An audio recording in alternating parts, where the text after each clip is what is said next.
if you've been knitting this shawl, you know that you have knit a bunch of strips. You've knit one wide strip, well, 5 wide strips like that, and 5 of the thin strips, and we just seam them together. So this is just a little tutorial to show you how to do that, but I wanted to give you an overview of this first. So this is not blocked yet, and so that's why my end up here is looking kind of wonky. I will block it, pull it out with pins and everything, but I'm pretty pleased with how the seaming goes. One thing I want, because this thing is, the strips are, you know, you could invert them pretty easily because the ridge counts are the same. I just want to make sure that when you sew these strips together, that at least all of the wide strips have the little dark stripe of C1 on the same side. So, okay, here they are on the lower side of the gray stripes, and over here on this next one, make sure that you don't, you know, flip this piece around, that they're going the same way. It's just to give a little shadow effect to the shawl. Speaking of those little stripes right there, so it's just one ridge, 2 rows or 1 garter ridge in C1, and these are your 19 garter ridges in C2, and this is your main color here, the boysenberry. I just want to show you that when I seam these up, I planned this out so that the top ridge of this C1 section, oh, I forget how many are there, 40, because it's going to match up to 39 ridges here, and then the 40th ridge here should be seamed to match up with the dark one there. I like how that looks better. And likewise, up here, it should be the same deal. So I just have a couple of pieces that I have to seam onto next. So when I do that, I'm going to probably, I'll pin this section together. That would be one thing to do there too. And also, since I know that this section is 39 ridges, so this is 39 ridges plus 1 is 40. This stripe here is 40. So I know that in order for this top one to be seamed to this one over here, that this first purple one, the first one in the MC, will match up with the first garter ridge in C1. Oops, I've got a fuzzy on here. Take that off. And likewise, when I seam this too, it shouldn't be like that. It should be like this. And yes, you're going to have a little bit of a nub right there too, where your main color is showing through. But when you seam that, you can get rid of that easily. Okay, so over here, I basically just use a type of mattress stitch where I pick up one nub from each garter selvage edge. So I'll show you how I do that next. Okay, so I recommend that you use the main color to seam these up. And that is because each of these color blocks that match up to each other they all have the main color that are a part of them. So that's what I'm going to do. And so I've cut a piece that's about, let's say, about twice as long as what the seam itself will be. You know, thereabouts, a little bit more. Okay, and so what I want to do is, I told you we're going to match up this last C1 ridge to this last one right here. So I'm just going to take a little stitch marker that'll kind of hook them together. You can use a safety pin. But also I know so that this has 40 rows and this purple part has 39. So I know that these bottom ones will match.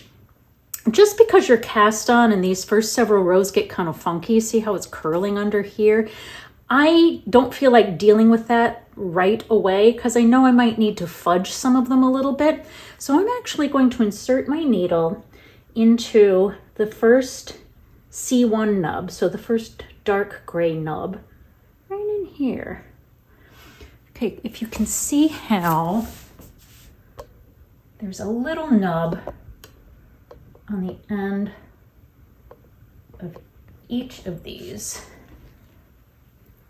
rows, just a tiny little nub. So I'll pick up the first nub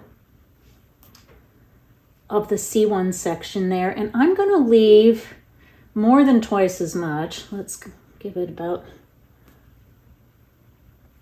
1, 2, 3, almost 4 times as much right here, and I'll show you why in just a little bit. Yeah.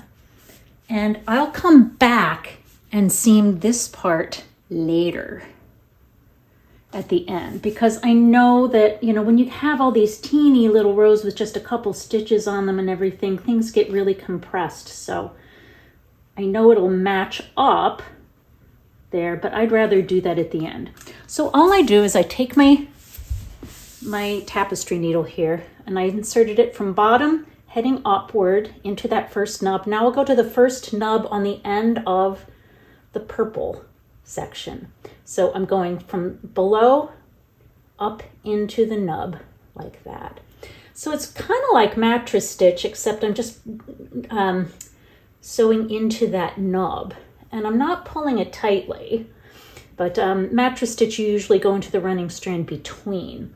All right, so now I have my first 2 garter ridges connected. Now I'm going to go up to the nub on the second garter ridge, and sometimes you got to pull that out to make sure you're not picking up 2 nubs. Technical term, nub. Like, you know, this gets pretty nubby here.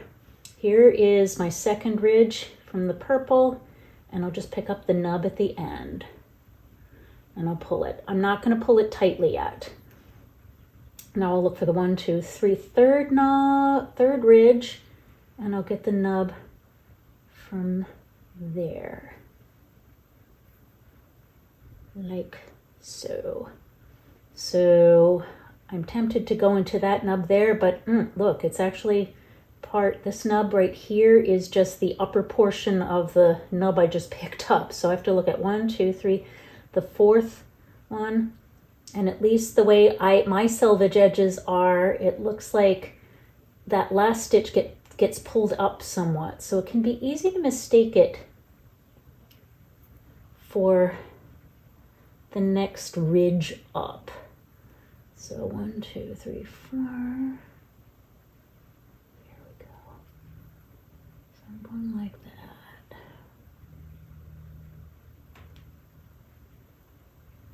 All right, so we're going to continue on in that fashion. 2, 3, 4.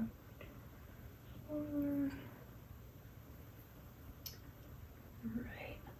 Once you get in an inch or 2, and I do this every couple of inches when I am seaming garter, I want this thing to stretch. Otherwise you might get puckering. Like if this is tighter, this seam is tighter than the seam I'm working on now, it could pucker, and I don't want that to happen. I want this whole thing to have stretch. So what I do is I just literally pull on the seam that I did, and that pulls in some of the slack from my working yarn here. Okay.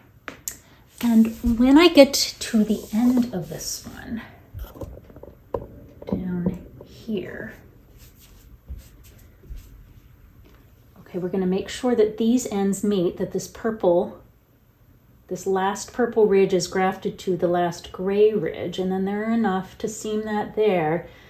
It's going to look like that's all you have left and you're going to end up with this gap, but you just pull that out there, and that'll expose your last ridges and your bind off as well. So that bind off can be used to secure it as well. And you're going to have to weave that last end in anyway. And what I do is usually just sew it over to here just to kind of secure things a little bit more. So that's all there is to it. It's just kind of fun and very soothing work to do, and pretty darn easy knitting. So I hope you've enjoyed this, and I hope you have a great day. Bye-bye.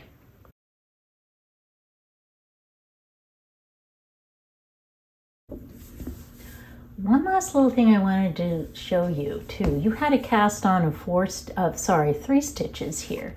And if you notice here, there are basically 39 sets of increases, so 39 ridges in the purple, plus the dark one in C1 is 40. There are 40 here. So what do you do with this last little bit right here?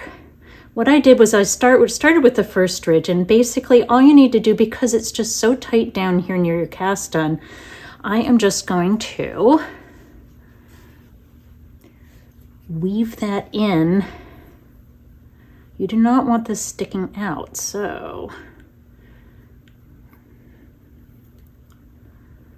I'm going to sew it right down there. So here's my tail end. I'm going to click into this first ridge of the purple, which is really along the edge of it. And now I'm going to grab the last stitch from that cast on. Again, it gets really tight in there, so I'll just pull that through right there, and that just seals the deal. And actually, if you didn't have that extra space there, you would get a little more of an indentation. So I like to weave it through like this so that you get a more of an even line. So just that last little bit that I wanted to show you. And that's all. Hope you have a great day. Happy knitting.